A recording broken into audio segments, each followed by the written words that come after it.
प्रिय मित्रों नमस्कार। ज्योतिष शास्त्र में आज हम चर्चा करेंगे जन्म कुंडली के अनुसार पाया विचार। जन्म कुंडली के अनुसार पाया कैसे देखा जाता है उसकी चर्चा हम आज करेंगे। हालांकि ज्योतिष शास्त्र में पाया देखने की दो प्रथाएं बताई गई है, यानी कि दो प्रकार की रीति बताई गई है। पहली है जन्म कुंडली के अनुसार, दूसरी है नक्षत्र के अनुसार। तो हम यहाँ चर्चा करेंगे जन्म कुंडली के अनुसार।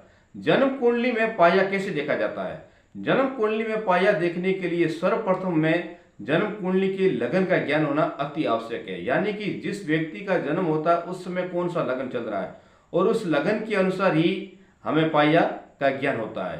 तो अब जन्म कुंडली के अनुसार पाया देखने की क्या क्या उसमें रीति है वो आपको बताते हैं। ज्योतिष शास्त्र में जिस व्यक्ति का जो जन्म होता है उस समय उसका एक लगन निकलता है और लगन से लेकर चंद्रमा कौन से स्थान पर है, यानी कि चंद्रमा कौन लगन से कितवें स्थान पर है, उस समय हमें उनकी गिनती करके ही पता चल जाता है कि ये इस व्यक्ति का जो जन्म हुआ है इस पाये में हुआ है। मान लीजिए किसी व्यक्ति का किसी समय जन्म हुआ है और उसकी जन्म पत्रिका में अब लगन से हम गिनेंगे कि कौन सा पाया होता है। तो लगन को हम प्रथम भाव मानते हैं।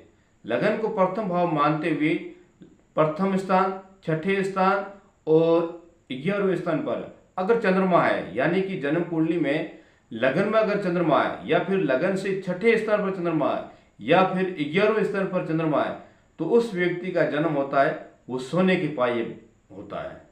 इसी क्रम में हम आगे चलेंगे तो जन्म लगन से दूसरे स्थान पर अगर चंद्रमा हो या 5वें स्थान पर हो या 9वें स्थान पर अगर चंद्रमा हो तो उस व्यक्ति का जन्म चांदी के पाये में होता है, यानी कि उस जातक का जो जन्म हुआ है वो चांदी के पाये में हुआ है।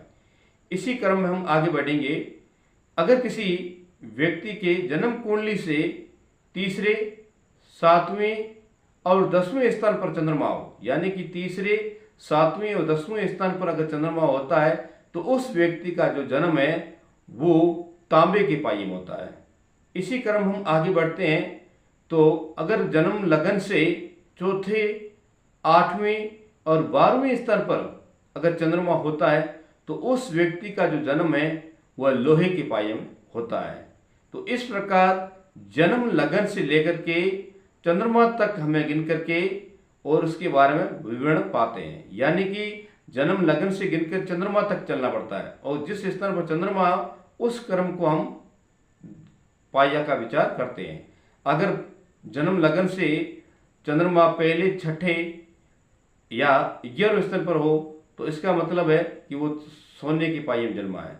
अगर वही चंद्रमा दूसरे, 5वें, 9वें स्थान पर हो तो चांदी के, अगर तीसरे, 7वें और 10वें स्थान पर चंद्रमा हो तो वो व्यक्ति का जन्म तांबे के, चौथे और 8वें, 12वें स्थान पर हो तो उस व्यक्ति का जन्म है वो लोहे के पाये में हुआ है।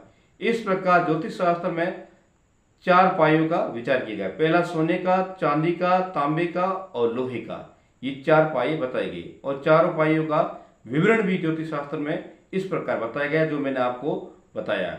अब पाया कौन सा शुभ है और कौन सा अशुभ है। किसी व्यक्ति का अगर सोने के पाये में जन्म होता है तो वो व्यक्ति अपने जीवन पर्यंत उतार चढ़ाव देखता है, यानी कि उसको जिंदगी में, अपने जीवन में उतार चढ़ाव ज्यादा मिलेंगी।